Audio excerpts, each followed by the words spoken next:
প্রাপ্তাচ্যুত শ্লেষ, ধ্যানেতে কৃষ্ণ যেন তাদেরকে কৃপা করলেন, আলিঙ্গন দিলেন। সেই আলিঙ্গন পেয়ে ধ্যান প্রাপ্তাচ্যুত শ্লেষ নির্বৃতা ক্ষীণ মঙ্গলা, দেখুন শব্দ দিলেন অশুভ আর মঙ্গল, মানে ক্ষীণ হয়ে গেল। ক্ষীণ মঙ্গলা, যত মঙ্গল ছিল ক্ষীণ। আচ্ছা, অশুভ আর মঙ্গল যদি আমরা ভাবি, অশুভ মানে পাপ, মঙ্গল মানে পুণ্য। অশুভ মানে দুঃখ, মঙ্গল মানে সুখ, বলেন না? এক অর্থ নয়। পাপ পুণ্য, পাপের পরিণাম হলো দুঃখ, পাপের ফল দুঃখ, আর পুণ্যের ফল হলো সুখ। এটা হলো পাপ পুণ্যের ফল। কারণ কি? কর্ম। পাপ কর্মের কারণে, পাপ বলে তো কিছু নাই, কর্মই হলো কারণ। এই কর্মটা পাপ কর্ম, এই কর্মটা পুণ্য কর্ম। পুণ্য কর্ম। একই হাত পকেট থেকে কিছু টাকা বার করে প্রভুর চরণে দিল, সাধু হাতে দিল, এটা কি হলো? পুণ্য। আচ্ছা, যদি এই হাত কারোর পকেট থেকে টাকা তার অজান্তে নিয়ে নেয়, তাকে কি বলা হয়? চুরি করা, পাপ। আচ্ছা, হাত দিল, হাত নিল, এটা তো হাতের ক্রিয়া। দেওয়া নেওয়াটা তো হাতের কাজ, হাতের ধর্ম। দেওয়া নেওয়া করা কার ধর্ম? হাতের। তো হাত দিয়েছে, হাত নিয়েছে, হাত তো তার কর্ম করেছে, কিন্তু এই কর্মের বিশেষণ দিলেন কি? এটা হলো পুণ্য কর্ম, এটা হলো পাপ কর্ম। পাপ কর্ম, পাপ কর্মের পরিণাম হলো দুঃখ, পুণ্য কর্মের পরিণাম হলো সুখ। আচ্ছা, এখানে যদি অশুভ মঙ্গলকে আমরা পাপ পুণ্য বলে বলি, গোবিন্দের কি পাপ ছিল? তাতে তো কর্মই নাই। কর্মই যদি না থাকে, কিসের পাপ কিসের পুণ্য? কর্ম যতক্ষণ আছে ততক্ষণ ব্রজ করে জায়গা পাবে না। তাদের কর্ম চলে গেছে, তবে তো ঘরে জন্ম হয়েছে, গোপী গর্ভে জন্ম হয়েছে। তাহলে অশুভ কি? বলছেন এখানে অশুভ অন্য কিছু নয়। তারা কল্পনায় যখন এই যে সাধকদের ভাবিয়ে যাহা, তারা ভাবছে রাহা আমরা কৃষ্ণ থেকে কত দূরে, কৃষ্ণ সেবা থেকে বঞ্চিত। এই কৃষ্ণ বিচ্ছেদ কল্পনায়, কৃষ্ণ বিচ্ছেদ রূপী দুঃখটাই হলো সুখ। কর্মের পরিণাম স্বরূপ নয়, কৃষ্ণ বিচ্ছেদ রূপী কাল্পনিক দূরত্ব হলো তাদের অশুভ। আবার কখনো ভাবতে ভাবতে ভাবতে ভাবতে যেন ভাবছেন আমরা যেন কৃষ্ণকে কাছে পেয়েছি, কৃষ্ণের সেবা করছি, কৃষ্ণকে আলিঙ্গন করেছি, এই কল্পনায় ভাবতে ভাবতে সুখ পেতেন, মঙ্গল। তাই কাল্পনিক কৃষ্ণ বিচ্ছেদ রূপী অশুভ, আবার কাল্পনিক কৃষ্ণ প্রাপ্তি রূপী মঙ্গল, এইগুলো তাদের। যেই কৃষ্ণ বিচ্ছেদ, কৃষ্ণকে যেতে পারলেন না, যত যেতে পারলেন না, হা কৃষ্ণ বলে মূর্ছা গেলেন, ধ্যানস্থ হলেন, কৃষ্ণ যখন আলিঙ্গন দিলেন, তখন তাদের এই কাল্পনিক অবস্থা কেটে গেল। কাল্পনিক অবস্থা, এখন সাক্ষাতে তারা কৃষ্ণকে পেয়ে গেলেন। এই সাক্ষাৎ যখন পেয়ে গেলেন, তখন কল্পিত অশুভ মঙ্গল হারিয়ে গেল। সাক্ষাৎ পেয়ে যাওয়ার পরে আর কল্পনার কি দরকার? কল্পনার জগৎ হারিয়ে গেল।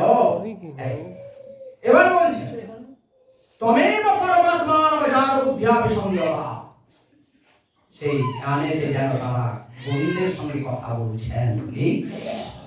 তমেব পরমাত্মান যার বুদ্ধি বিসংযতা, যার শব্দের অর্থ উপপতি। আমাদের পতি আছে, পতি আছে, কিন্তু আমরা উপপতি জ্ঞানে তোমার কাছে এসেছি, এটা উচিত হয়েছে। কেন বলে সংসারে কেউ পতি সেবা করা হয়। এই যে সংসারে যত কিছু, কার জন্য সেবা করি? আমি যদি ভাবি আমি পতি সেবা করছি, পতি বলতে কি বুঝি? এইরকম 6 ফুট লম্বা, নাকটা সিঙ্গাপুরি কলার মতো, ইত্যাদি আমার স্বামী, আহা এইরকম। এই ধরনের সিনেমায় দেখা না, ছবিটাকে নিয়ে কত কাঁদে হাসে, ছবি আমরা যেরকম বলে। আচ্ছা, কার ভেতরে যদি প্রাণ না থাকে, কতক্ষণ তাকে নিয়ে জড়িয়ে থাকবো? প্রতিরূপে ততক্ষণই আমরা তাকে পুজো করব যতক্ষণ তার মধ্যে পরম প্রতিরূপে তুমি ভালো। আত্মারূপে তো তুমি সবার মধ্যে, স্বামী, স্ত্রী, ভাই বোন, ছেলে মেয়ে, মা বাবা সবার মধ্যে কেউ কোনো দেহকে ভালোবাসে না। আমরা করি ঠিক বুঝি ভুল, করি ঠিক বুঝি ভুল। আবার যখন হারিয়ে যায় তখন বুঝি, আবার পরক্ষণে ভুলে যায়। দেখুন গোবিন্দের কিরকম বাস্তব কথা। এইমাত্র বাবা মারা গেলেন, আমি বাবাকে খুব ভালোবাসি। ছেলে বলছে বাবা অন্তপ্রাণ, কান্নার রোল উঠলো, প্রতিবেশীরা এলো, কি হলো কাঁদছো না? বাবা চলে গেলেন, বাবা চলে গেলেন, বাবা চলে গেলেন। এইমাত্র বাবা মারা গেছেন, বাবার মরদেহটি সামনে আছে, সামনে আছে। বাবা চলে গেলেন, তো বাবা দিয়ে শুয়ে আছেন। বাবা চলে গেছেন, তবে ইনি কে? এটা হলো বাবার দেহ, বাবার দেহ। বাবা চলে গেছেন। এতদিন কি বলতো? আমি বাবাকে খুব ভালোবাসি, ছেলেকে খুব ভালোবাসি, স্বামীকে ভালোবাসি। যখনই তাদের প্রাণ বেরিয়ে যায় তখন আমরা কাঁদি আর বলি বাবা চলে গেলেন, ছেলে চলে গেল, স্বামী চলে গেল। অথচ এটাকে না, এটা দেহ, বাবার দেহ, স্বামীর দেহ, ছেলের দেহ। এতদিন তুমি জেনেছিলে বাবা আর বাবার দেহ দুটি কথা, স্বামী স্বামীর দেহ দুটি কথা জেনেছিলে? এতদিন তুমি ভেবেছিলে স্বামী বলতে এই দেহটাই? এতদিন তোমার কাছে তোমার বাবা রূপে থাকলো, স্বামী রূপে, ছেলে রূপে, স্ত্রী রূপে তোমার কাছে থাকলো, তার দিকে তাকালে না। যেই সে চলে গেল, এত দীর্ঘদিন থেকে চলে গেল, চলে যাওয়ার পরে তুমি টের পেলে বাবা চলে গেল। তাহলে তুমি কার এতদিন সেবা করছিলে? বলে বলতাম তো বাবার সেবা, কিন্তু করতাম বাবার দেহের সেবা। বলতাম স্বামীর সেবা, কিন্তু করতাম স্বামীর দেহের সেবা। আর বাবার দেহকে ঘরে রেখে সেবা করতে পারবে? বলে না, পারবো না। কেন না? তার মধ্যে বাবা হারিয়ে গেছে। বাবা রূপে কে ছিল? সেই ছিল। সেই বাবা সরাসরি আসে না। কেন? তার স্বভাব হলো আড়ালে থাকা। রাধে রাধে। এটা তার স্বভাব। সে বলে আমি জগৎ সৃষ্টি করেছি। কেন? জগৎ সৃষ্টি করেছি, তোমাদের সেই জগতে পাঠিয়েছি। কেন? খোঁজার জন্য। খুঁজতে পাঠিয়েছি। কাকে খুঁজবে? আমাকে। যিনি খোঁজা তিনি পায়া, जो पाया सो खो गया। আমি খুঁজবো না, কারণ আমি তো সর্বজ্ঞ, আমি তো সব দেখছি। আমার পেট ভরতে তোমার কি? ক্ষুধা তো তোমার, তোমার পেট তোমাকে ভরাতে হবে। খাদ্য রূপে আমি তোমাকে, তোমার সামনে আমি আছি, তোমার কাছে আছি, তোমাকে শুধু আহরণ করে নিতে হবে। খাদ্য আছে, খাদ্য আছে, তুমি চোখ খোলা, হাত গুটিয়ে বসে থাকবে। বলছে কই আমি ক্ষুধায় কাতর হচ্ছি, আমার পেট কেন ভর্তি হচ্ছে না? হাতটা তো বার কর। মা জোর করে মুখে গ্রাস দিয়ে দিল, আমি দাঁত চালালাম না, এরকম করে দিয়ে বলছি কেন আমার ক্ষুধা মিটছে না? কেন? মুখটা তোমার, এই কাজটা তো কেউ করে দেবে না, এটা তোমাকে করতে হবে। তুমি জগৎ তৈরি করতে পারবে না, আমি জগৎ তৈরি করে। তুমি নিজেকে তৈরি করতে পারবে না, আমি তোমার রূপ তৈরি করে দিয়েছি। তোমার মধ্যে ইন্দ্রিয় দিয়েছি, ইন্দ্রিয়তে সামর্থ্য দিয়েছি, বুদ্ধি দিয়েছি, বিবেক দিয়েছি, সব আমি দিয়েছি। এবার আমিও তোমার সামনে এসেছি, তোমার খালি একটা কাজ, খুঁজে নাও। রাধে রাধে। খুঁজে নাও, খুঁজে নাও। আমার স্বভাব হলো লুকিয়ে থাকা। যে খুঁজতে বেড়ায়, আমাকে যে খুঁজতে বেড়ায় তাকে বলে সাধু। আমাকে যে খুঁজতে বেড়ায় তাকে বলে সাধু। আর একবার যে বেরিয়েছে, একদিন সে সফল হবেই। কেন? আমার স্বভাব হলো কৃপা করা। আমি রগড় করি। সহজে যদি সহজলভ্য বস্তুর গুরুত্ব থাকে না, কদর থাকে না। এইখানে তো শঙ্করজি মহারাজ আছে, তারকেশ্বরে বাবা বিশ্বনাথ, তারকেশ্বর শিব আছেন। ইনাকে তো স্থাপন করেনি, ইনি তো স্বয়ং প্রকট। কাশীতে বাবা বিশ্বনাথ আছেন, যেহেতু প্রতিষ্ঠা করেন, স্বয়ং প্রকট হয়েছে। আমরা যাবো কোথায়? তারকেশ্বর কাছে, কত নেই। কাশী এইখানে, তো সকালে গিয়ে আবার রাতের ট্রেনে বসা যায়, ফিরে আসা যায় না। কোথায় যাবো? অমরনাথ। সেই হেঁটে, হ্যাঁ, কাশ্মীর থেকে যাবো বালতাল বা পেহেলগাঁও, ওই দিকে হেঁটে হেঁটে জীবনের ঝুঁকি নিয়ে যাবো। হ্যাঁ, সেখানে আর কোনো শীত, এখানে থেকে সেখানে তো তিনি। এখানে সহজে পেয়ে যাই বলে গুরুত্ব আরোপ হয় না, কষ্ট করে সেখানে পৌঁছাই বলে অমরনাথের দর্শন পেয়ে আমি ধন্য হয়ে গেলাম। তখন শিব হাসের হতভাগা,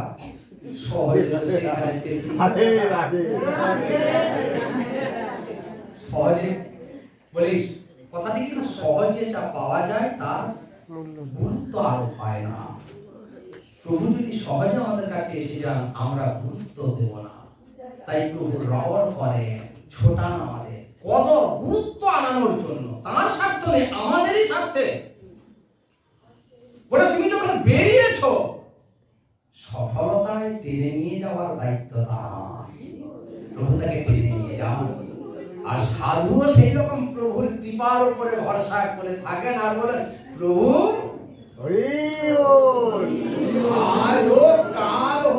তোমার কৃপার জন্য আমি বসে রইলাম, যদি অনন্ত জন্ম লেগে যায়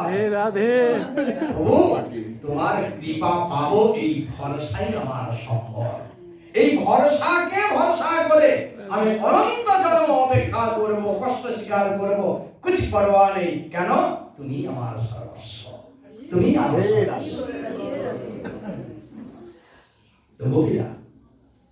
যেভাবে আগে বললেন, বলছেন তমেব তুমি পরম আত্মা, তুমি হলে পরমপতি, জগৎপতি, আর জাগতিক পতি হলো তোমার প্রতিনিধি।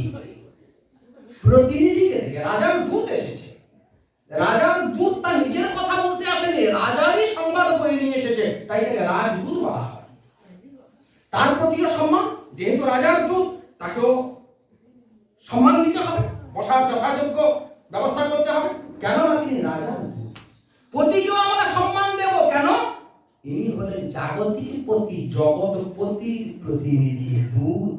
রাধে রাধে। কিন্তু জাগতিক পতি আর জগৎপতি এক কথা নয়। জাগতিক পতির সেবা করে জগৎপতির কাছে সেবা করার দিকে এগাবো।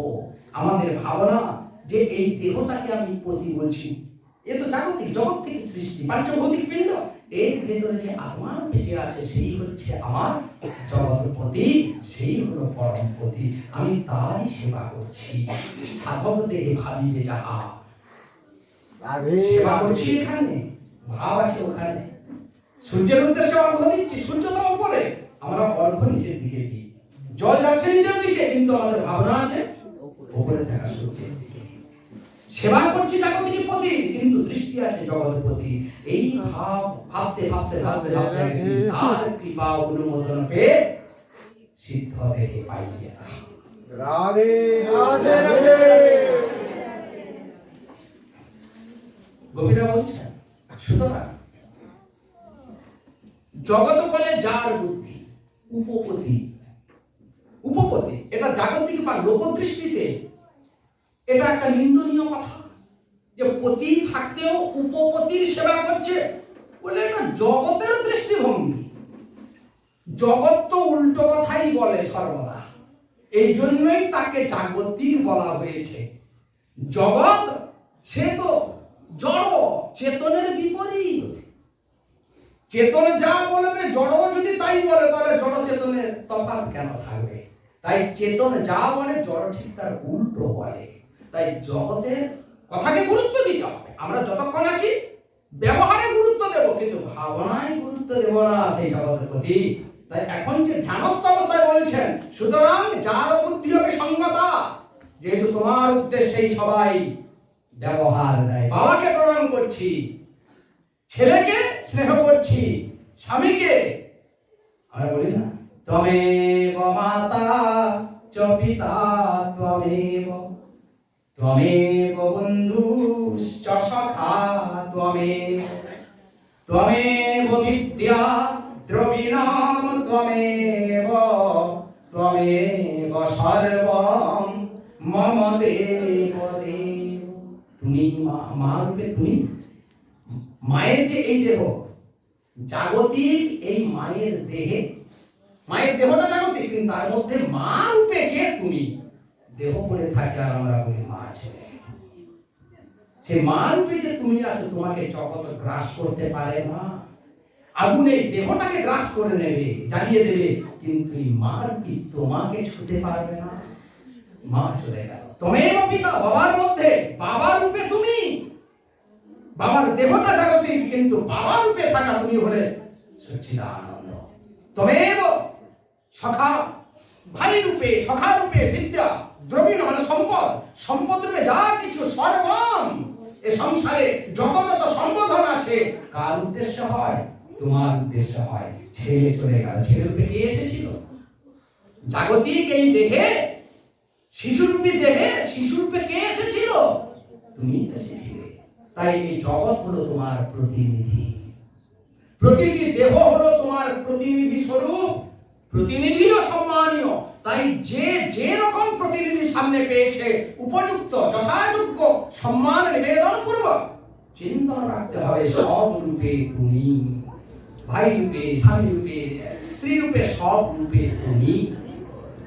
সুতরাং যার বুদ্ধি এই উপপতি জ্ঞান সঙ্গতা উচিত, জহুর গুণময় আমাদের হন। এই যে ধ্যানে কৃষ্ণকে পেলেন, তাদের মধ্যে যে গুণের আভাস ছিল, জহু চলে গেল, গুণের আভাস ছিল, চলে গেল। সদ্য প্রক্ষীণ বন্ধনা, প্রক্ষীণ মানে প্রকৃষ্টে ক্ষীণ হয়ে গেল বন্ধন। এই যে উষাকালের যে রক্তিম আভা মানে রাতের হালকা আভাস ছিল, সেই আভাস কেটে গেল, তাদের দেহ গুণহীন হয়ে গেল। আচ্ছা, গুণহীন হয়ে গেল মানে কি? জহু, তাদের দেহ নষ্ট হয়ে গেল? বলে না, দেহ নষ্ট হয়নি, কৃষ্ণ ভক্তের দেহ নষ্ট হয়। এ আমরা যে কৃষ্ণ ভক্ত, আমাদের কথা বলছে না, সেই স্থিতিশীল কৃষ্ণ ভক্তের দেহ প্রাপঞ্চিক জাগতিক, তার মধ্যে যে প্রাপঞ্চিকতা আছে, গুণের আভাস আছে, যত যত সেবাতে নিযুক্ত হন তত তত কৃষ্ণের কৃপায় তাদের সেই জাগতিক আবেশ কেটে গিয়ে চিন্ময়ত্ব প্রাপ্তি হয়। এই জন্য বৈষ্ণবের দেহ নহে তো প্রাকৃত, সেই বৈষ্ণব স্থিতির কথা বলা হয়েছে। দেখতে আমাদের মতো দেহ, কিন্তু প্রাকৃত দেহ নয়। ভজন প্রভাবে, প্রভুর কৃপার প্রভাবে তাদের প্রাকৃত অংশ খণ্ডন হয়ে গেছে। তাই গোপীদের দেহ নষ্ট হয়নি, কিন্তু তাদের দেহে থাকা যে গুণের আভাস, সেইটা নষ্ট হয়ে গেল, নষ্ট হয়ে গেল। তো যারা ছিলেন তাদের কথা আটকে গেলেন, যারা বেরিয়ে গেলেন, আচ্ছা তাদের মধ্যেও তো কেউ খুব বিবাহিত আছেন, তাদেরও ভাগবত বলছেন যে কেউ ছোট ছেলে তাকে স্তনপান করাচ্ছিল, হ্যাঁ, স্তন্যম অপায়য়ত। তো আমাদের গোস্বামী পাদগণ ছবিটি এঁকেছেন এরকম বলে, হ্যাঁ, রাসলীলায় যে গোপীরা গেছেন, রাসলীলার সময় কৃষ্ণের বয়স কত? 8 বছর, আর রাধারানীর বয়স তার চাইতে 1 বছরের কম, মানে 7 বছর। বাকি গোপীদের বয়স ললিতা বিশাখাদি একই বয়সে 7 বছর, আর বাকিরা আরো কম। তো তখনকার সময়ে বিবাহ হতো 5 বছরের মধ্যে, 5 বছরের মধ্যে। সুতরাং 2 বছরের মধ্যে কারো কারো সন্তান হওয়া স্বাভাবিক। বলে রাসলীলায় যে বিবাহিতা গোপীরা গেছেন, তাদের যদি সন্তান থেকেও থাকে, সনাতন গোস্বামীপাদ আর জীব গোস্বামীপাদ তিনারা মানেননি সন্তান আছে বলে, কিন্তু বিশ্বনাথ চক্রবর্তীপাদ আমাদের টিকাকার তিনি বলেছেন, হ্যাঁ, কারো কারো থাকলেও থাকতে পারে। যদি থাকে তার বয়স কত হবে? সুতরাং তাকে স্তনপান করাচ্ছেন, এটা হলেও হতে পারে, হলেও হতে পারে। আর যদি সন্তান নাও থাকে, সনাতন গোস্বামীপাদ আদিনারা বললেন, হ্যাঁ, তারা স্তনপান করেছেন কাকে? না তাদের বোনের ছেলে বা দাদার ছেলে, কাকার ছেলে, এইরকম যারা ছোট ছোট তাদের। কেন? তাদের যেহেতু সন্তান হয়নি, তাদের দুগ্ধামৃত নাই, তাই তারা বোতলে গোদুগ্ধ পান করিয়েছেন। যাই হোক, সন্তানকে লালন করছিলেন, সে নিজের হোক বা ভাই বোনে তাই হোক, সন্তান লালন করছিলেন। তিনি বিবাহ করেছিলেন তো 2 বছর প্রতিসঙ্গ করেননি, এই দেহ পতির কাছে সমর্পণ হয়নি? বলছেন না হয়নি। এইটাই তো যোগমায়ার লীলা। যোগমায়া এমন ভাবে গোপীদের তার প্রভাবে রেখেছেন, বিবাহ হয়েছে। গোপীর যে দেহ যেরকম, আচ্ছা যাওয়ার আগে আমরা একটা উদাহরণ নিই। চৈতন্য মহাপ্রভু গেছেন, তখন সন্ন্যাসী, দক্ষিণ ভারতে গেছেন। তো সন্ন্যাসীকে ওই প্রসাদ পাবে বলা যাবে না, ভিক্ষা নেবে না, ভিক্ষা করবে, মানে ভিক্ষা মানে সেই ভোজনের নিমন্ত্রণ দেবে। তো তিনি ছিলেন রামায়ণ সন্ন্যাসী, রামানন্দী সাধু ছিলেন, রামানন্দী। তার ইষ্ট হলেন সীতারাম। তো মহাপ্রভু সন্ন্যাসী তো ভিক্ষু, ভিক্ষাই তার জীবন, ভিক্ষার দ্বারা কাটবে। তো তিনি নিমন্ত্রণ স্বীকার করেছেন, দুপুরে যথাসময়ে গেছেন, গিয়ে দেখছেন সাধু নিমন্ত্রণ দিয়েছেন, সাধু তার সেখানে তো মানে কুটিরবাসী, ওখানে তো বড় বড় আর আশ্রম কোথায় নেই। সাধু বাইরে বসে কাঁদছেন, মাথা ঠুকছেন, হাও হাও করে কাঁদছেন। রান্নার কোনো জোগাড়ই নাই, রান্নার কোনো জোগাড়ই নাই। মহাপ্রভু কি ব্যাপার, নিমন্ত্রণ দিয়ে কোনো ব্যবস্থাই করেন?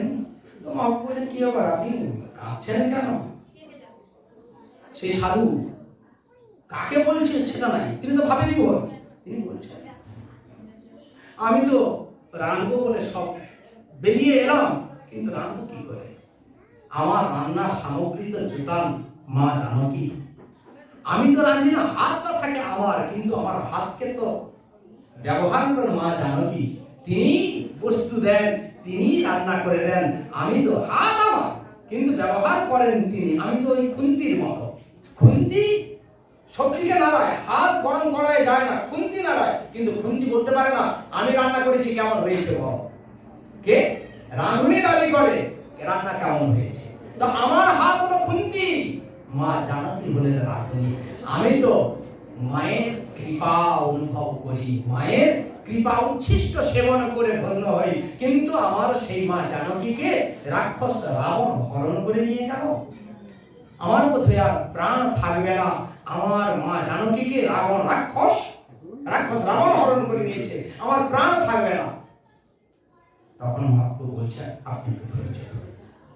কে বলেছে মা জানকীকে রাবণ হরণ করেছে? কে বলেছে? কারণ সবাই যে বলে, ভুল বলে। তারা ভুল বলছে তা না, বুঝেছে, বলছে ঠিক রাবণ জানকীকে হরণ করেছে, বুঝেছে ভুল। কোন জানকীকে হরণ করেছে? প্রভু বলেন নিত্য সচ্চিদানন্দ, যেই শক্তি সেই শক্তিমান। শক্তি শক্তিমান ভেদ, শক্তি শক্তিমান ভেদ। রাম স্বরূপ হলেন নিত্য শক্তিমান, তার নিত্য শক্তি স্বরূপিণীর নাম হলো সীতা। কৃষ্ণ নিত্য স্বরূপ, নিত্য শক্তিমান স্বরূপ, তার নিত্য শক্তি স্বরূপিণী হলেন কে? রাধা।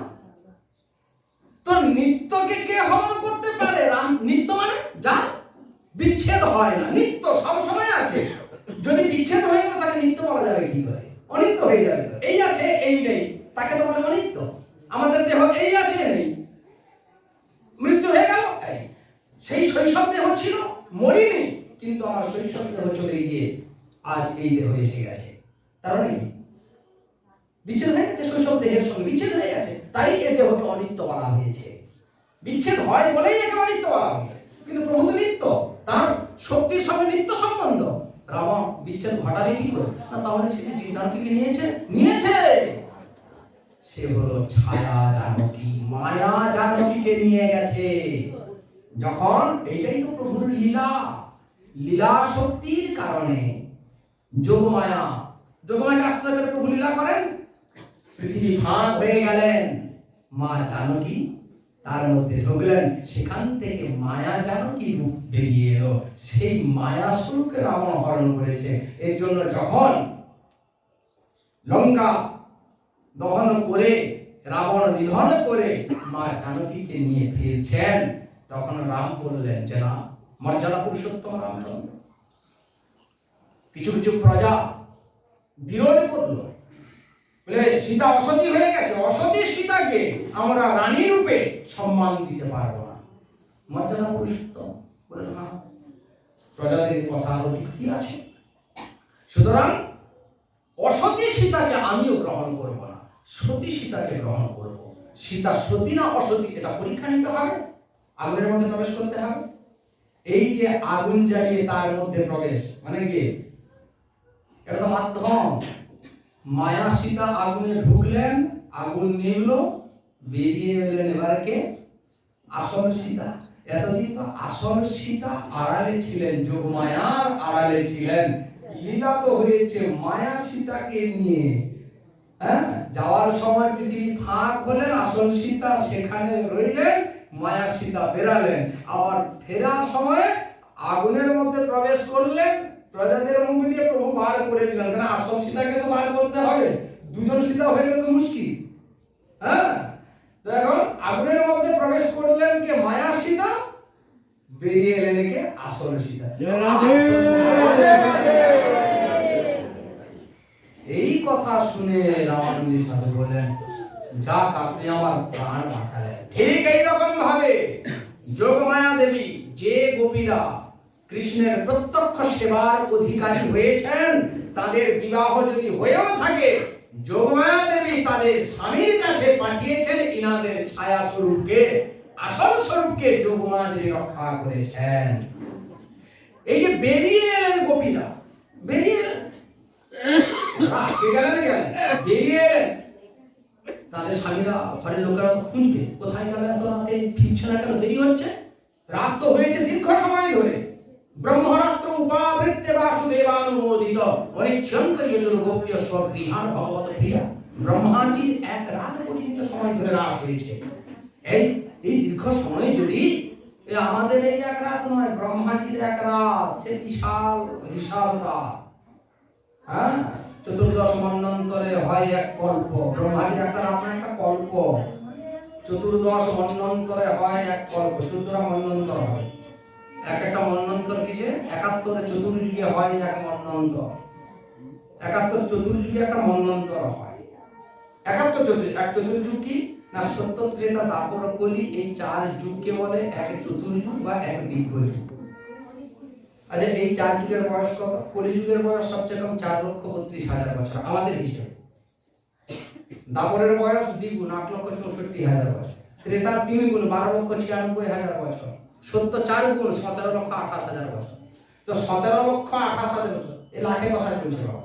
17,28,000 বছর, 12,96,000 বছর, 8,64,000 বছর, 4,32,000 বছর। এই চারটাকে যোগ করলে যে যোগফল, একে বলবে এক চতুর্যুগ।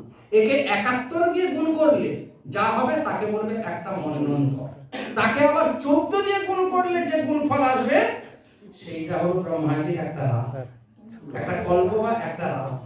ছোটখাটো রাত, কত ছোটখাটো সময় বোঝা যাচ্ছে। এই এত সময় ধরে রাস হয়েছে, তাদের ঘরে লোক খুঁজবে না, খুঁজবে না কেন? হারালে তবে তো খুঁজবে। এইটাই তো যোগমায়া ব্যবস্থা করেছেন। সেখানে ছায়া গোপী দেহ রেখে দিয়েছেন। তাদের স্বামীরা ভাবছেন, বাবারা ভাবছেন, ঘরের লোক ভাবছে আমাদের স্ত্রী আছে, স্বামী ভাবছে স্ত্রী আছে, বাবা ভাবছে আমার মেয়ে তো বাড়ি আছে, ভাই ভাবছে আমার দিদি তো আছে। হ্যাঁ, কিন্তু সে তো সব যোগমায়া। এই তো ঘটন ঘটন পটিয়সী যোগমায়া দেবীর কামা। রাধে রাধে। এই রাসলীলা হয়েছে যোগমায়ার নেতৃত্বে, বাকি সব লীলা হয়েছে কৃষ্ণের ইচ্ছা অনুসারে যোগমায়া দেবী রূপায়ণ করেছেন। প্রভুর ইচ্ছা হয়েছে এটা করার, যোগমায়া দেবী ব্যবস্থা করলেন।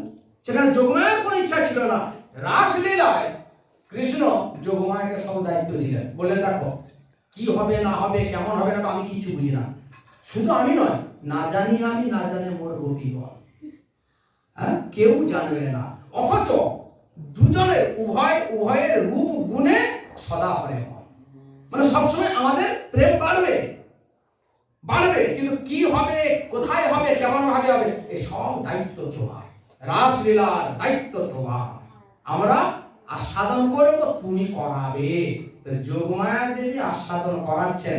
তাই গোপীদের ঘরে প্রতিনিধি স্বরূপ, ছায়া স্বরূপ, যাতে তারা প্রেম করতে না পারে। যদি দেখ তো সামনে আছে আবার কিসের কটা বউ নিবি, দেখ তোর বোতল ঘরে আছে।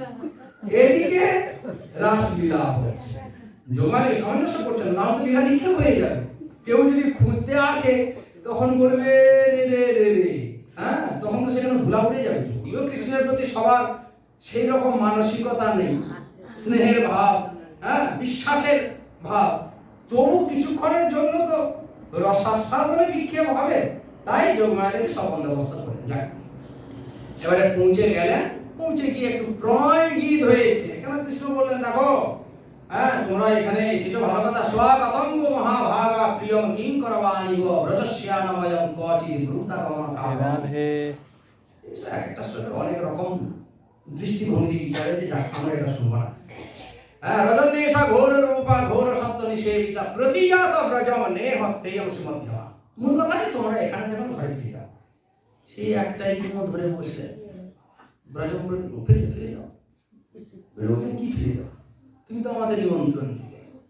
তোমার জবে থেকে তোমাকে আমরা দেখেছি দূর থেকে হলেও, তোমার প্রতিটি অঙ্গভঙ্গি, তোমার প্রতিটি বাণী যেন আমাদেরকে আমন্ত্রণ দিয়েছে।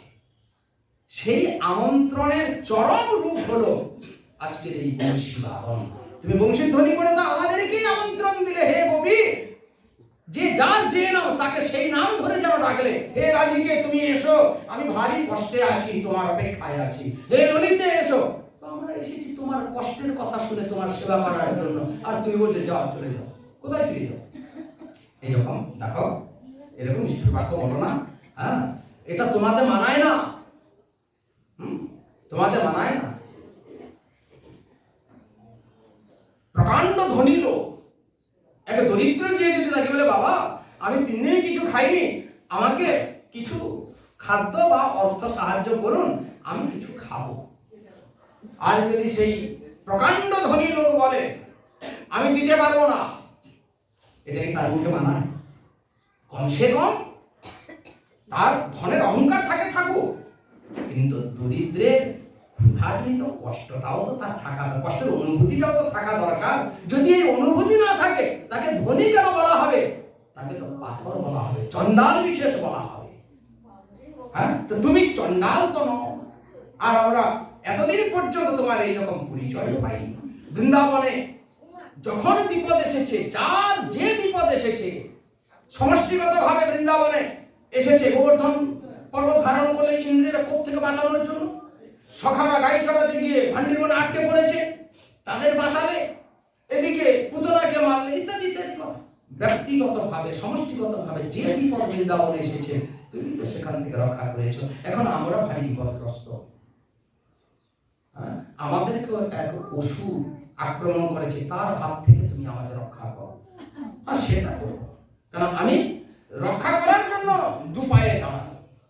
আমরাও জানি তোমার 2টি পা। কৃষ্ণ হাসলেন, বলে, হ্যাঁ তোমরা তো জানো 2টি পা, কিন্তু তাত্ত্বিকরা জানে আমার অনন্ত পা, অনন্ত পাদ, অনন্ত পাণি পাদ, অনন্ত বাহু বক্ত্র নেত্র, আমার অনন্ত হাত, অনন্ত পা।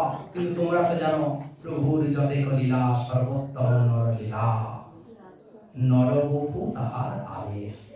এই যে নর আবেশ, নির্ভেজাল আমাদের মতো সাধারণ গোয়ালার ছেলে ছাড়া কৃষ্ণকে গোপীরা অন্য কিছু মানেন। খালি গোপীকে না, ব্রজবাসী মানেন না। ভগবান কে? ভগবান আমাদের ভগবান তো শালগ্রাম। এইটুকু যে শালগ্রাম রূপে আছেন, ওই শালগ্রামকে নারায়ণ জ্ঞানে প্রণাম করবেন, অভিষেক দেবেন। কৃষ্ণ যদি বলেন আমি ভগবান, কত কত রূপ দেখিয়েছেন, তাকানো কিসের ভগবান? হ্যাঁ, নন্দবাবুর পাপ লাগবে, নিজেকে ভগবান বলতে নেই, মাথা টুক। তাও ব্রজবাসীরা সামঞ্জস্য করে নেন গর্গাচার্য ঋষির জন্য। গর্গাচার্য ঋষি যখন নামকরণ করতে এসেছিলেন, তখন বলেছিলেন তস্মাৎ নন্দাত মজো ইয়মতে নারায়ণ সমগুণে। নন্দ, তোমার যে আত্মজ ছেলে, এ নারায়ণের সমান গুণশালী, নারায়ণের সমান গুণশালী। গর্গাচার্য ঋষি কি বলেছেন? আর নন্দ বাবা আদি গোপীরা, গোপ জাতি বুঝলেন ভুল কি? নারায়ণের সমান। গর্গাচার্য ঋষি বলেন কি, ইনি আর নারায়ণ আলাদা নন, দুজন এক বলেই তো সমান। নারায়ণ হলেন বিলাস রূপ, আর ইনি হলেন মাধুর্য রূপ। ঋষির কথা এটা। আর নন্দ বাবা কি বুঝলেন? আচ্ছা, নারায়ণ সমগুণ, মানে নারায়ণের কৃপায় পুষ্ট, তাই নারায়ণের মতো কিছু কিছু অলৌকিক ঘটনা এর দ্বারাও ঘটে বা ঘটবে। তাই যখনই অলৌকিক কিছু ঘটেছে, ব্রজবাসী ভেবেছেন এ নারায়ণের কৃপার ফসল এটা, এ ভগবান নয়, ভগবান নারায়ণের কৃপায় হয়েছে। কৃষ্ণ বলেন করলাম আমি, আর ক্রেডিট নিয়ে গেল নারায়ণ। আর আমি কোন দিক দিয়ে বোঝা হয়েছে? ব্রজবাসীর ঘিরে ধরলেন নন্দ বাবার কাছে এসে। গোবর্ধন ধারণের পরে ভাগবত বর্ণনা আছে, বলছেন আমাদের এই নন্দরাজা, তোমার ছেলের উপরে আমাদের সন্দেহ হচ্ছে। কোথায় 7 বছরের ছেলে আর কোথায় 7 ক্রোশব্যাপী গোবর্ধন কি করে তুলে ধরলো? 3 মাসের মাথায় পুতনাকে বধ করলো, সকাটাসুর, হ্যাঁ, অঘাসুর, বকাসুর, এসব কি করে সম্ভব হলো? তখন নন্দবাবা বলছেন গর্গাচার্য সেই কথা বলেছিলেন, নারায়ণের কৃপায় পুষ্ট। আচ্ছা তাই বলো, এই বেটা নারায়ণের দৌলতে এইসব করছে, মানে একে সামনে রেখে পেছন থেকে নারায়ণই সবকিছু করছেন, নারায়ণের উদ্দেশ্যে প্রণাম করছেন। কৃষ্ণ বলছেন রে করলাম আমি প্রণাম পাই নারায়ণ, করলাম আমি যশ হয়কার নারায়ণের, তবু ভালো কৃষ্ণকে ভগবান রূপে মানতে তারা প্রস্তুত নয়। তো শেষে গোপীদের যন্ত্রণা যে আমরা তোমার চরণ সেবা করার জন্য এসেছি, বিনিময়ে কিছু চাইতে আসিনি। তখন গোপীদের প্রসাদ দিলেন, রাস আরম্ভ হলো। রাস তারপরে হয়েছে মহারাস। রাসে এক কৃষ্ণ বহু গোপী, আর মহারাসে যত গোপী তত কৃষ্ণ। মহারাসে যত গোপী তত স্বরূপ প্রকট করেন, এক গোপী এক কৃষ্ণ, এক গোপী এক কৃষ্ণ, হলো মহারাস। আর রাসে বহু গোপী এক কৃষ্ণ। সেই রাস হতে হতে রাস কি গোপীরা কৃষ্ণের সেবা করছেন, যার যে রকম ভাবনা আসছে, কেউ মালা গেঁথে পরিয়ে দিচ্ছেন গলায়, মাথায়, হাতে, কেউ গিয়ে কৃষ্ণের চরণ সেবা করছেন ইত্যাদি, যার যে রকম ভাবনা। কেউ আবার কি বলছেন একটা পান, রাধারানীর ভারী প্রিয় পান, রাধারানীর পান খান, তাম্বুল সেবা হয় না, হ্যাঁ। আর গোপীরাও রাধারানীর এই তাম্বুল প্রসাদ, পান প্রসাদ পাওয়ার জন্য খুব অপেক্ষায় থাকেন। রাধারানী চিবাতে চিবাতে একটু অধরামৃত দেবেন, পান দেবেন। তো রাধা সখীরা রাধারানীর জন্য পান তৈরি করে নিয়ে যান। এটা আমাদের মঞ্জুরি সেবা থেকে তাম্বুল সেবা, হ্যাঁ। তো সখী নিয়ে গেছেন, খালি মাঝে মাঝে রাধারানীকে দিয়ে দেন, আর রাধারানী চিবিয়ে দেন। চিবিয়ে দিলে কোনো গোপী হাত পাতেন, তারা দিয়ে দিও একটু প্রসাদ দিয়ে দেন, এইভাবে। তো পান নিয়ে কোন গোপী বলছেন তোমার জন্য পান নিয়ে এসেছি গোবিন্দ, তুমি খাও। দিলেন, খেলেন, মনে হয় মা তো কোনোদিন পান দেয়নি, যাক নতুন জিনিস দিল, পান খেলেন। যেই চিবিয়েছেন, দাও, কি দাও? যেটা দিলাম ফিরিয়ে দাও, তোমাকে দেওয়ার জন্য আমি দিইনি, তোমার অধরামৃত সংযোগ করানোর জন্য দিয়েছি, ফেরাও। রাধে রাধে। কৃষ্ণ বলছেন দেখ দেখ দিদি, যখন আমি একটু আস্বাদন করি, গাল টিপে রেখেছেন গোপী, হ্যাঁ, দাও দাও। কৃষ্ণের মুখ থেকে বার করে নিলেন। এই হচ্ছে রসের আদান প্রদান। এর মধ্যে অন্য কোন রকম, কারণ এখানে তো ইন্দ্রিয় তর্পণের কোনো ব্যাপার নাই। কৃষ্ণের সুখ চান গোপীরা, আর কৃষ্ণ চান গোপীদের আনন্দ কিসে হবে। মদ ভক্তানাম বিনোদার্থম করমি বিবিধা ক্রিয়া, এই হলো প্রভুর ভক্তবৎসল স্বরূপের পরিচয় বা কারণ। আমার কোনো উদ্দেশ্য নাই, আমি আমার ভক্তদের আনন্দ বাড়ানোর জন্যই ধরাধামে প্রকট হই।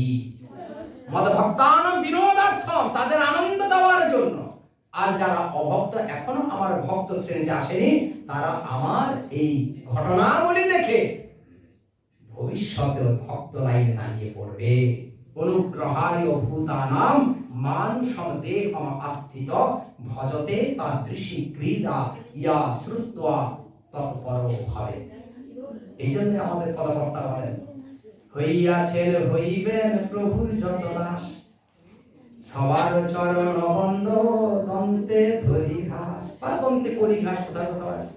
হইয়াছেন আর হইবেন, যারা হয়েছেন তাদেরকে সামনে রেখে প্রভু ভবিষ্যতে যারা হবেন তাদের আকর্ষণ করেন, আকর্ষণ করেন। আচ্ছা, ওই ছিপ ফেলে না, বড়শি ফেলে, হ্যাঁ, দেখুন একটা ছোট্ট জ্যান্ত মাছ কাঁটায় গেঁথে দেয়, জ্যান্ত মাছ, ও মরা মাছ হলে হবে না, দিয়ে বড়শিটা ফেলছে। এই যে ছোট মাছটা, একে তো জল পেলে তারা স্থির থাকবে না, ছুটবে, তার উপরে গিয়েছে কাঁটা ফুটে, তার কষ্ট হচ্ছে, সে কষ্টে চেঁচে করে যাচ্ছে, কিন্তু যাবে কোথায়, কাঁটা তাকে টেনে রাখছে, আটকে রেখেছে।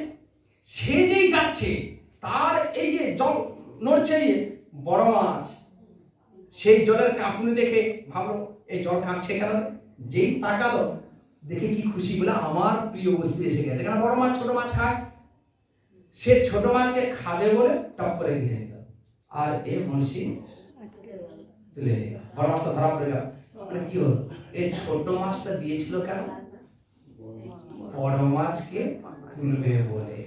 প্রভু এই হইয়াছেন যে ভক্ত, এরকম ছোট মাছ, হ্যাঁ, কারণ হওয়ার দলে তো কজন, আর না হওয়ার দলে তো অনেক, ভক্তের সংখ্যা কম, অভক্তের সংখ্যা বেশি, তাই তারা হলো বড় মাছ। এই চারা রূপে দিচ্ছেন, হইয়াছেন ভক্তকে, হবেন এই যে বড় মাছ আছে তাদেরকে এই তুলবেন, আয় বেটা আয়, আমি কি শুধু এদের জন্য এসেছি, এদেরকে ব্যবহার করে তোদেরকে তোলার জন্য এসেছি, আর কদিন নর্দমায় ঘাটাঘাটি করবি রে বাবা।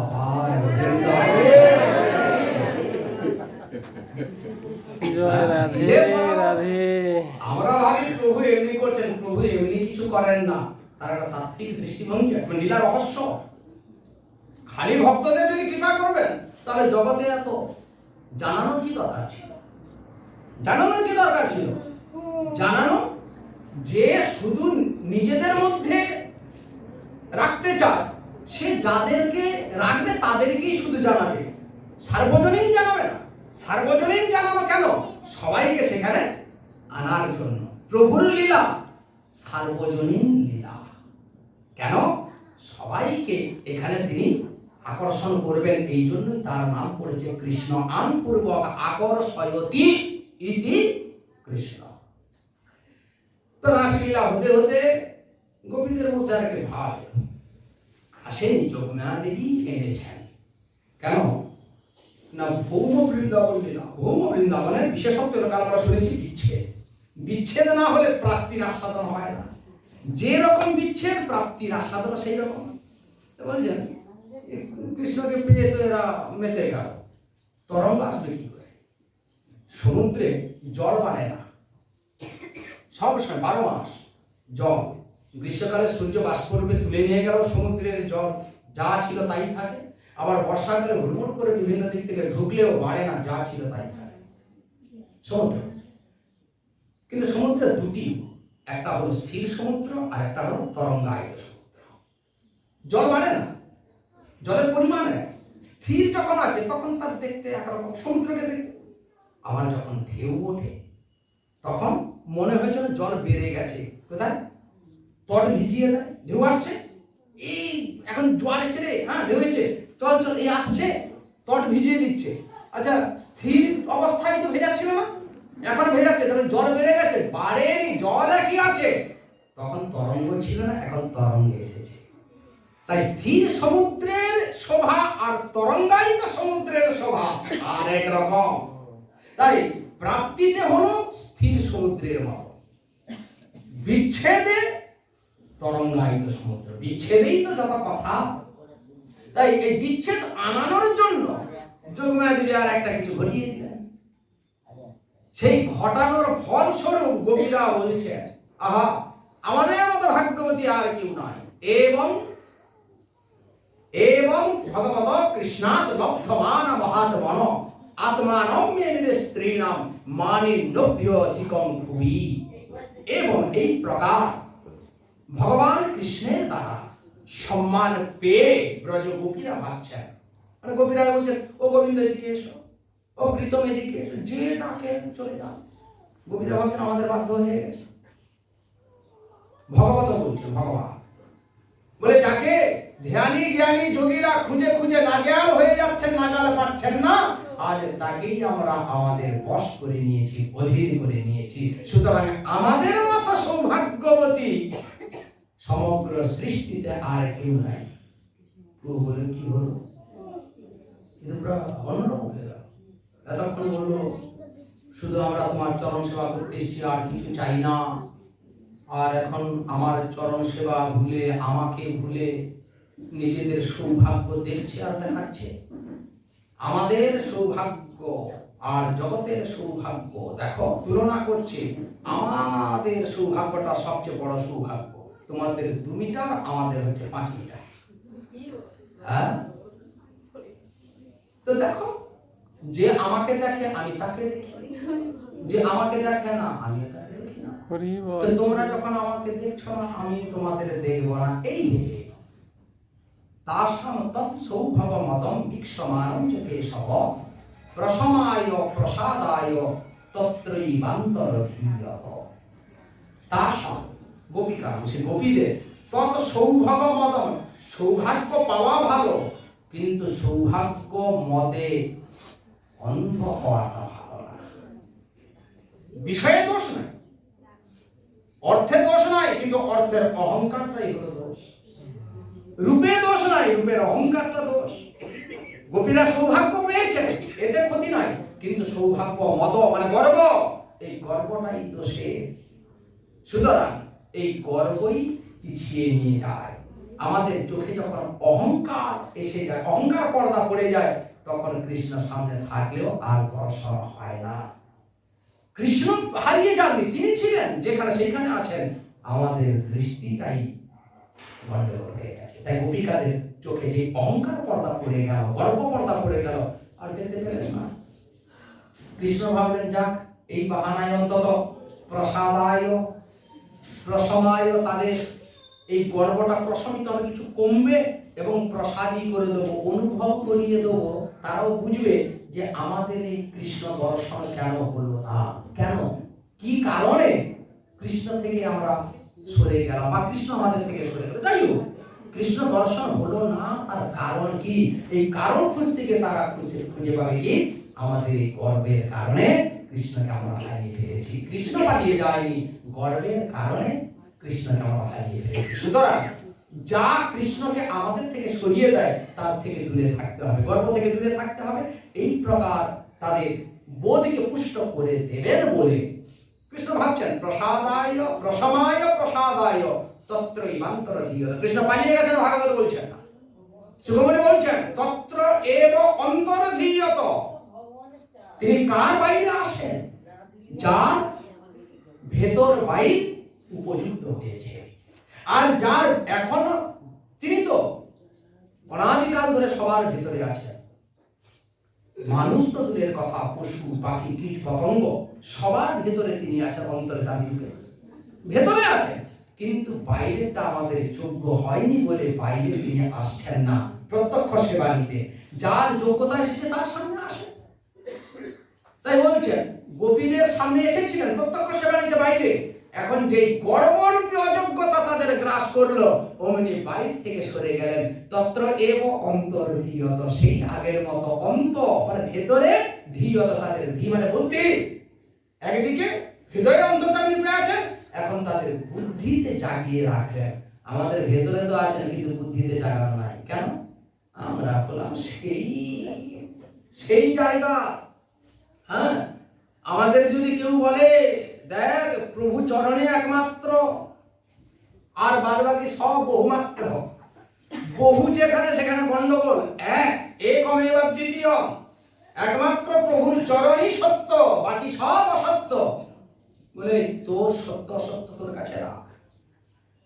হ্যাঁ, জানিস বাজারে না গেলে, দোকান না খুললে সংসার চলবে না। আরে সত্য অসত্যের গল্প শোনাচ্ছে, তোর ভগবান আমাকে খাওয়াবে? বলে খাওয়াবে। আচ্ছা ঠিক আছে, লকডাউনে তো বন্ধ ছিল, তো ভগবান খাইয়েছে না? কেন? তুই যে বললি খাওয়াই, আমাকে খাওয়ানো না কেন? বলে তো তার প্রতি ভরসা ছিল না, সেই জন্য খাওয়ায়। তুই একবার থেকে ভরসা করে দেখ তো। শোন, বললে তুই বুঝবি না, দেখলে বুঝবি। বৃন্দাবনে যা, দেখবি হাজার হাজার সাধু সেখানে, তারা কেউ চাকরিও করে না, ব্যবসাও করে না, চাষবাসও করে না। তোদের এখানে কদিন নিমন্ত্রণ করে, আর সেখানে যা সাধুদের নিমন্ত্রণ করতে করতে শেষে সাধুরা বলেন, বাবা রক্ষা করো, আর আমি যেতে পারবো না, এক এক দিনে 8 জায়গা 10 জায়গায় নিমন্ত্রণ। বৃন্দাবনে রোজ যা ফেলা হয়, উদ্বৃত্ত যা ফেলা হয়, সেইটাতে 3 দিন বৃন্দাবনের সেবা হতে পারে। যেটা ফেলা হয় সেখানকার শুকর বানর এরাও খেয়ে সেরে উঠতে পারে না। কেন আসে সেখানে?